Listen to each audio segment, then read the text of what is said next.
Bom, no vídeo de hoje nós resolveremos uma questão de geometria da prova da Unicamp, uma questão super legal e que permite várias abordagens. Bora lá! Muito bem, o enunciado diz o seguinte: considere o triângulo retângulo ABD, trata-se, portanto, desse triângulo, exibido na figura abaixo, em que AB mede 2, BC mede 1 e CD mede 5. Então, o ângulo θ é igual a...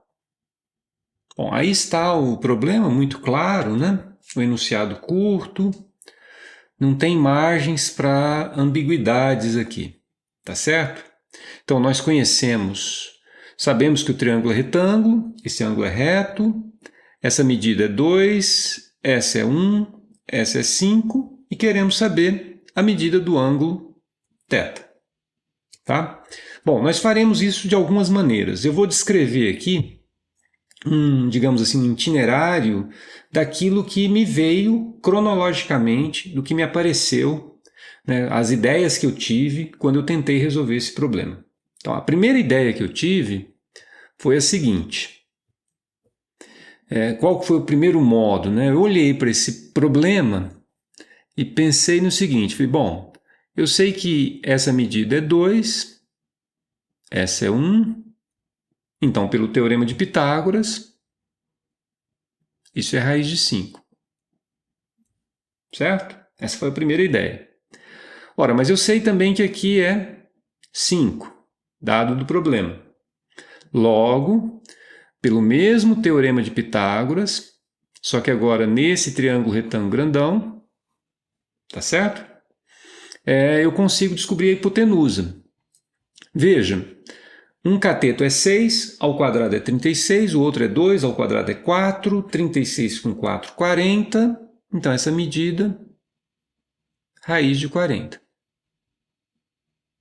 Bom, depois que eu fiz tudo isso, como o problema consiste em calcular a medida desse ângulo θ, eu pensei em aplicar o teorema dos cossenos a esse triângulo aqui. Vou aplicar o teorema dos cossenos a esse triângulo, porque é um triângulo onde eu conheço os três lados. Como eu conheço os três lados, então, pelo teorema dos cossenos, eu consigo determinar o cosseno de qualquer ângulo aí. Em particular, eu consigo determinar o cosseno de θ. Tá certo? Então, vamos lá, vamos fazer isso. Aplicando o teorema dos cossenos, né? Como é que fica? 5 ao quadrado igual. Veja, na hora de aplicar o teorema dos cossenos, para lembrar do resultado, eu costumo fazer o seguinte, eu olho para o ângulo, pego o lado oposto. O lado oposto ao quadrado, ele é sempre a soma dos quadrados dos outros dois. Então, raiz de 5 ao quadrado mais raiz de 40 ao quadrado. É claro que se eu paro aqui, eu estou escrevendo uma frase falsa, né? Porque esse triângulo não é retângulo, né? Isso aqui só seria verdadeiro se o θ fosse 90. Mas nós sabemos que esse θ é agudo e, portanto, essa frase aí está errada. Bom, mas como é que eu corrijo isso? Eu corrijo isso com menos, sempre menos, 2 vezes raiz de 5, raiz de 40, vezes o cosseno do ângulo. Tá? Então, esse é o teorema dos cossenos e essa foi a primeira ideia que me veio à cabeça. Muito bem. Posso passar esse menos 2 raiz de 5, raiz de 40, cosseno θ para o primeiro membro. E note que raiz de 5 vezes raiz de 40 dá raiz de 200. Então, fazendo essa manipulação, ficamos com 2 raiz de 200 cosseno de θ é igual a 5 mais 40 menos, vamos passar o 5 ao quadrado para o segundo membro, menos 25. Tá certo? Bom, a raiz quadrada de 200, como 200 é 100 vezes 2, a raiz de 100 é 10. Então, isso aí vai ficar 2 vezes 10, raiz de 2, cosseno θ, igual a 20, né? 45 menos 25. Muito bem. Você pode passar o 2 vezes 10, que é 20, dividindo.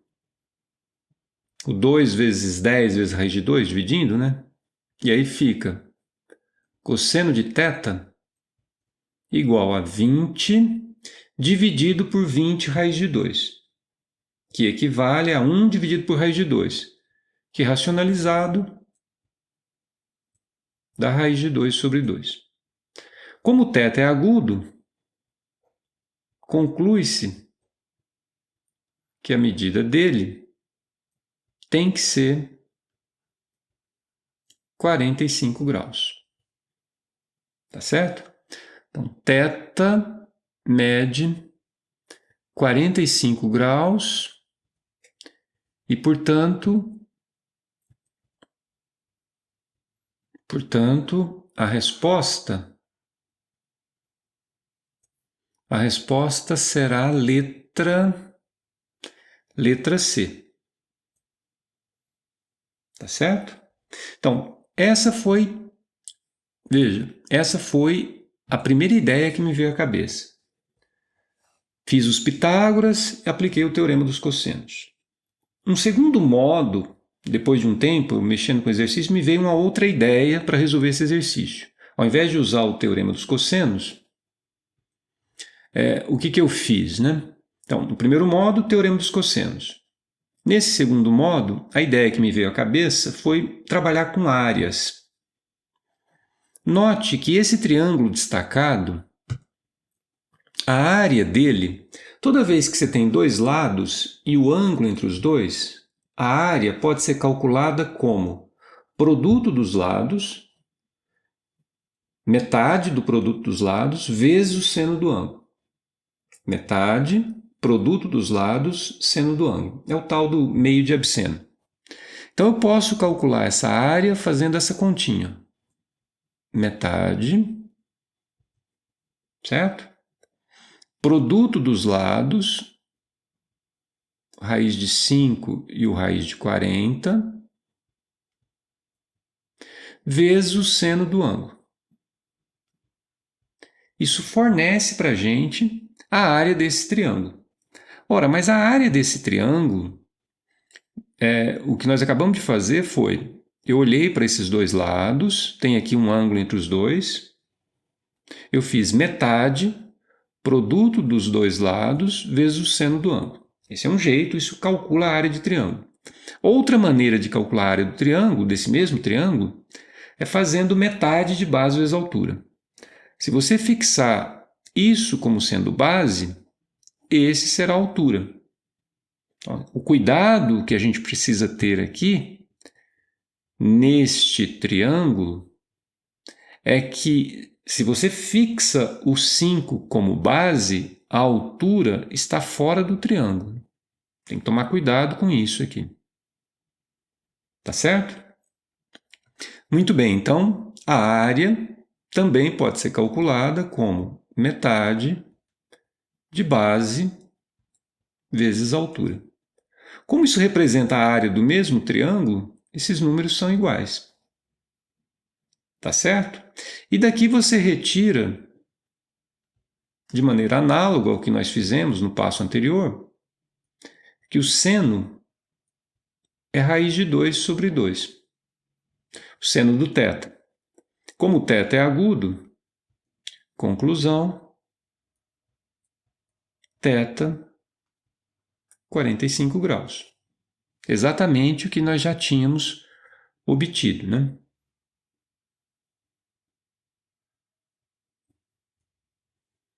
Tá certo? Então, essa foi a segunda ideia que me veio à cabeça. O primeiro nós fizemos utilizando o teorema dos cossenos, né? Veja, teorema dos cossenos. Depois de um tempo me veio essa ideia, uma solução via áreas. E depois, mexendo com o exercício, me veio uma ideia que talvez fosse a ideia mais natural para muita gente, que é a seguinte. Aqui estão as medidas, né, os dados do problema, nós queremos aquele θ, e note que o θ, se você chamar esse ângulo aqui ó, de beta, e esse ângulo todo de alfa, quem é o θ? O θ é o alfa menos o beta, né? O θ é alfa menos beta, tá certo? Θ é alfa menos beta. Muito bem, como θ é alfa menos beta, o que eu posso afirmar? Eu posso afirmar que a tangente do θ é a tangente do alfa menos beta. Esses ângulos são iguais, né? O θ e o alfa menos beta. O θ é igual a alfa menos beta. Portanto, a tangente de θ é igual a tangente de alfa menos beta. Muito bem. E aqui entra um resultado, né, da trigonometria. Como que eu calculo? Como que eu desenvolvo a tangente de alfa menos beta? Lá da trigonometria, nós sabemos que a tangente de alfa menos beta é a tangente de alfa menos a tangente de beta dividido por 1 mais tangente de alfa vezes a tangente de beta. Tá certo? Esse é um resultado lá da trigonometria. Ora, no caso desse problema, é muito fácil calcular a tangente de alfa. A tangente de alfa, como esse triângulo é retângulo, é o cateto oposto, 6, dividido pelo cateto adjacente, 2. E o mesmo vale para a tangente de beta.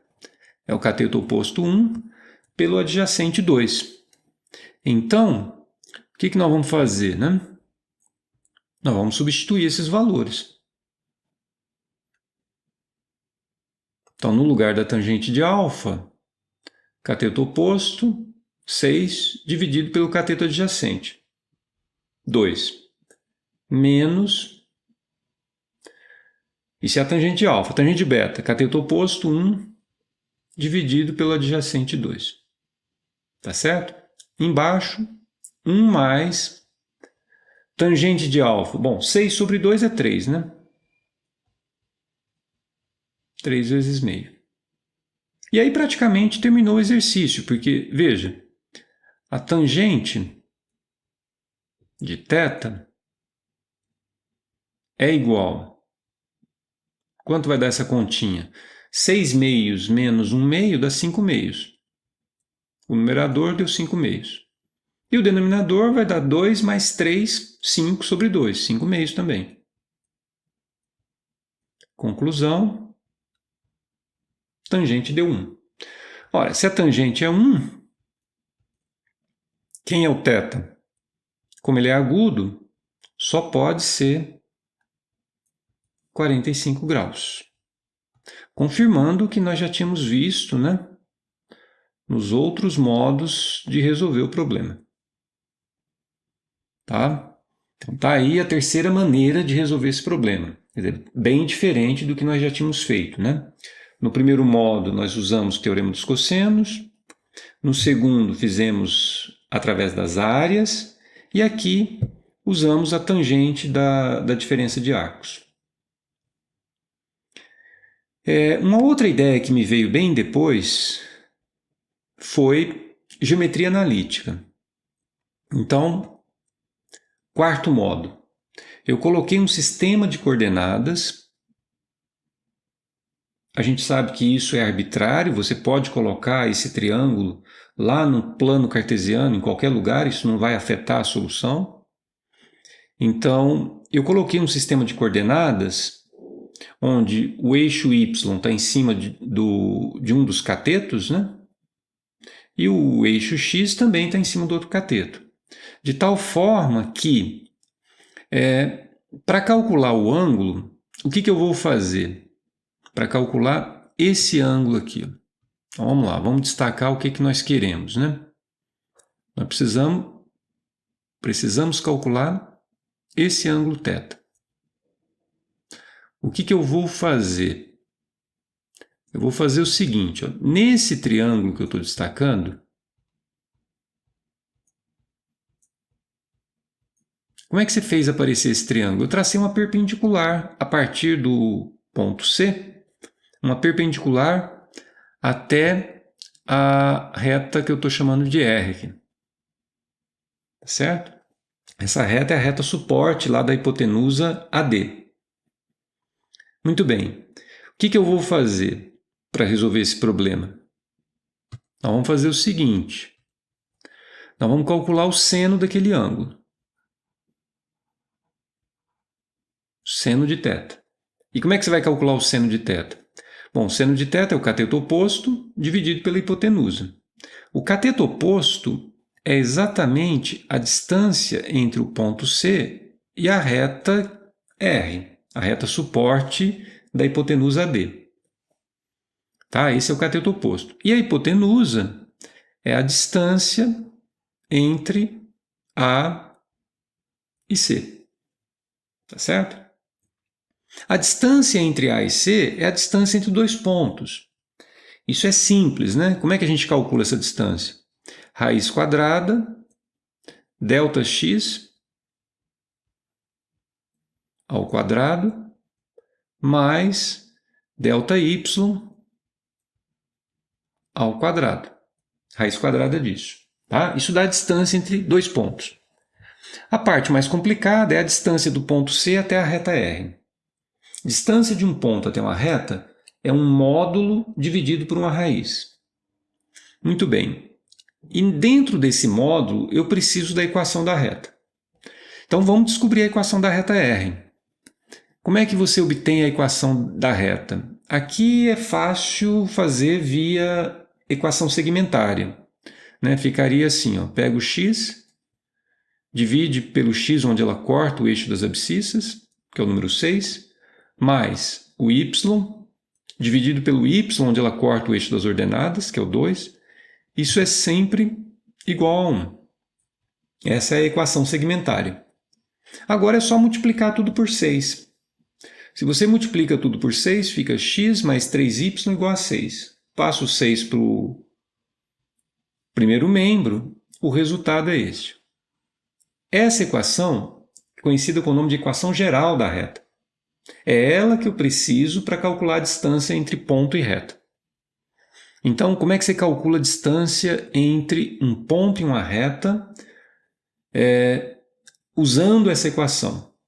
Você faz módulo sobre raiz. Dentro do módulo, você vai escrever o primeiro membro da equação dessa reta. Você vai escrever esse pacotinho aqui, lá dentro do módulo. Dentro do módulo, eu sempre escrevo o primeiro membro da equação da reta quando ela está na forma geral. Ok, então, o que está escrito ali? 1x mais 3y menos 6. Então, eu escrevi o primeiro membro. Só que eu preciso tomar um cuidado. No lugar do x e do y, eu sempre escrevo as coordenadas do ponto que eu estou calculando distância até a reta. Então, eu tenho que escrever as coordenadas desse ponto no lugar do x e do y. Então, no lugar do x eu coloco 1 e no lugar do y eu coloco 0. Dentro da raiz, você escreve o coeficiente do x, lá na equação, que é o número 1, coeficiente do x ao quadrado, mais o coeficiente do y, que é o número 3, ao quadrado. Tá certo? E aí acabou, né? Porque a fração que está no numerador, 1 com menos 6 dá menos 5, só que você pega o módulo, dá 5. E embaixo, raiz de 10. Ora, como trata-se de uma divisão de frações, você vai manter a primeira, que é 5 dividido por raiz de 10, e multiplicar pelo inverso da segunda. 1 sobre raiz de 5. Tá certo? Essas continhas dão exatamente raiz de 2 sobre 2. Confirmando novamente que o θ, como ele é agudo, 45 graus. Tá certo? Então, θ, 45 graus. E esse é a terceira maneira de resolver o problema. Então, a solução via geometria analítica. Tá legal? É muito importante, tem vários problemas de geometria plana onde essa abordagem via geometria analítica é muito útil. Muito bem, depois desse quarto modo, eu ainda examinando o problema, né, pensando nele, eu tive a seguinte ideia, que é muito próxima da quarta, só que é uma geometria analítica. É uma geometria analítica agora, o quinto modo, é uma geometria analítica com tratamento vetorial. Então, eu vou resolver esse problema com a geometria analítica vetorial. Então, veja, o que eu vou fazer? Vamos considerar aqui esses dois vetores, que eu estou chamando de U e V. E o que eu quero é o ângulo entre os dois vetores. Existe um resultado da geometria analítica vetorial que, inclusive, alguns autores usam para definir produto interno, produto escalar. O resultado é o seguinte: o produto interno entre dois vetores, também chamado de produto escalar, que podemos representar assim com ponto, tá certo? Também é comum você encontrar essa notação aqui. Essa notação para o produto interno, produto escalar. Eu vou usar o pontinho, tá? Eu acho que fica mais limpo para escrever, fica mais enxuto. Então, o produto interno, o produto escalar entre dois vetores, U e V, isso aqui é igual ao produto dos módulos dos dois vetores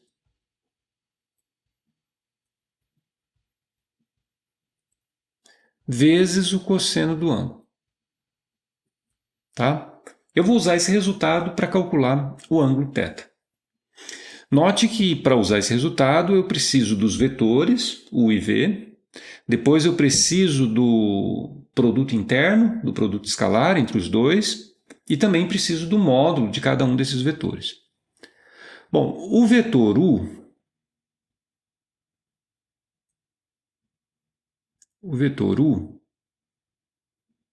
que é o vetor AC, ele pode ser obtido em coordenadas fazendo C menos A.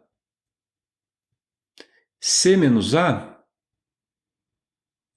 dá exatamente 1 menos 0, que é 1, 0 menos 2, menos 2.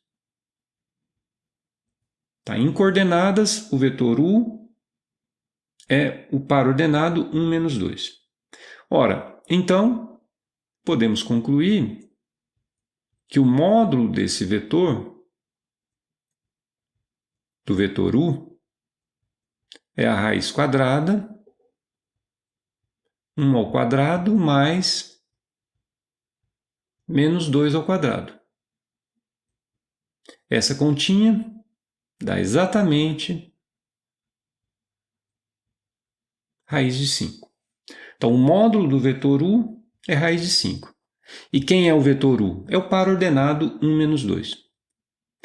Vamos fazer a mesma coisa com o vetor V. O vetor V é o vetor AD. Como é que eu obtenho ele em coordenadas? Basta fazer D menos A. D menos A dá 6 menos 2. Pronto, aí está o vetor V. Se esse é o vetor V, o módulo dele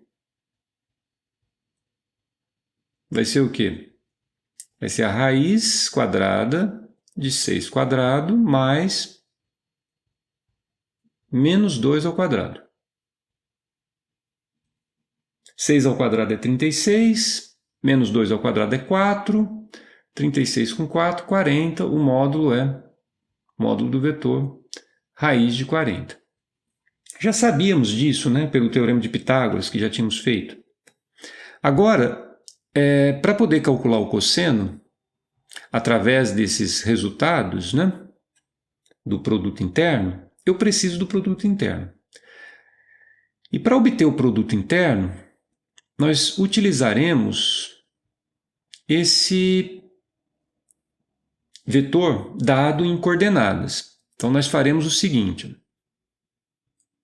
Vamos lá para o cálculo do produto interno, do produto escalar.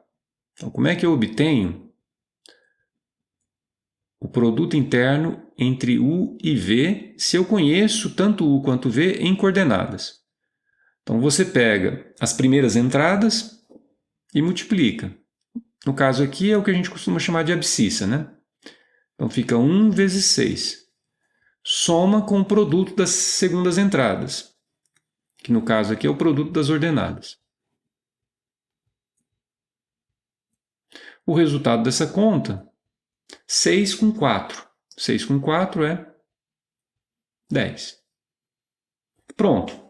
Já temos o produto interno, que é 10, e temos os módulos. Então, é só vir aqui, ó, e substituir.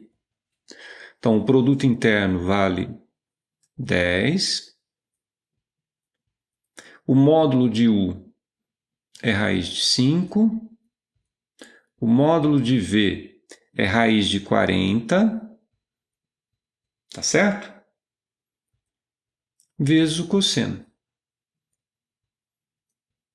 Bom, essa continha, se fizermos em detalhes, chegaremos em raiz de 2 sobre 2. Esse é o valor do cosseno. Conclusão, novamente, como esse ângulo é agudo, θ 45 graus.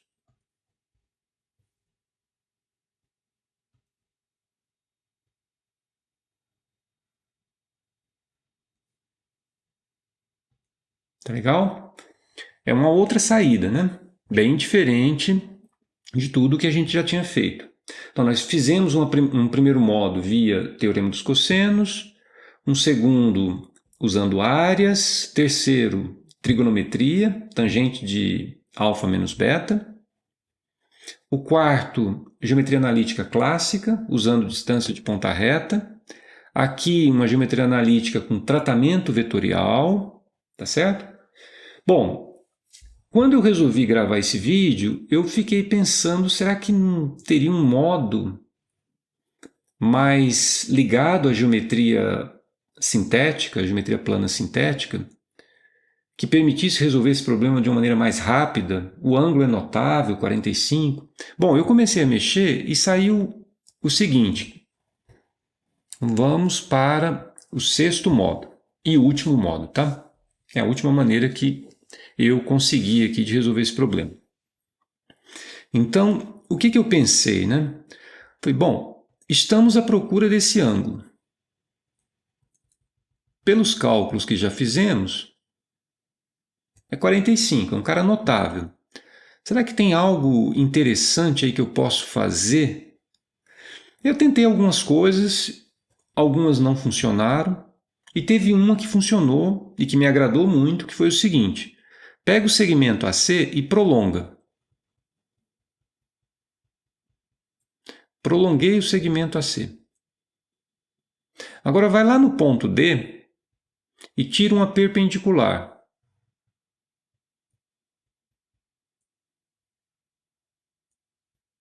Tá certo?